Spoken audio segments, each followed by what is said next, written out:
Hello guys and welcome back to our channel. In today's tutorial, I'm going to show you how to connect GoodNotes to OneDrive in 2026. Do you prefer using OneDrive? GoodNotes lets you connect easily for backup, so let me show you exactly how. Now before we start, a quick guide on how to download the GoodNotes application.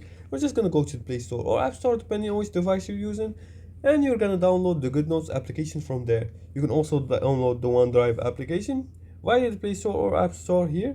We're gonna type in OneDrive.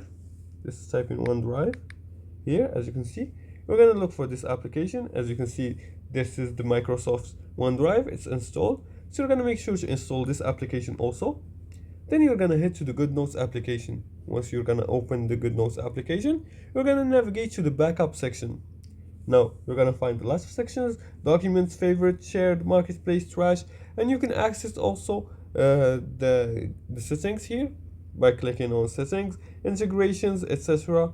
You can integrate the GoodNotes application with a lot of applications. As you can see now, how can we help you? You can look for that. You can access its settings or manage the notebook template. Here you're gonna see preferences. You're gonna select them.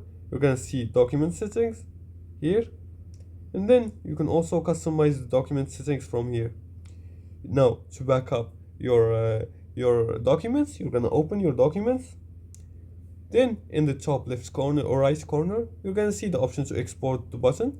Now from this drop down menu, you're gonna select either share via link, share to collaborate, or export as PDF. You're gonna type in, you're gonna click on export as PDF and download the PDF file.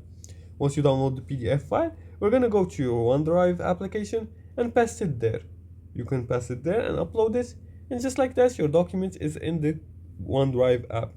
Now OneDrive integration keeps your notes backed up and safe. Set this up once and relax. And if you liked this video and found this helpful, please like and subscribe and leave a comment below the video if you have further more questions about this topic. Thanks for watching and see you again in the next tutorial.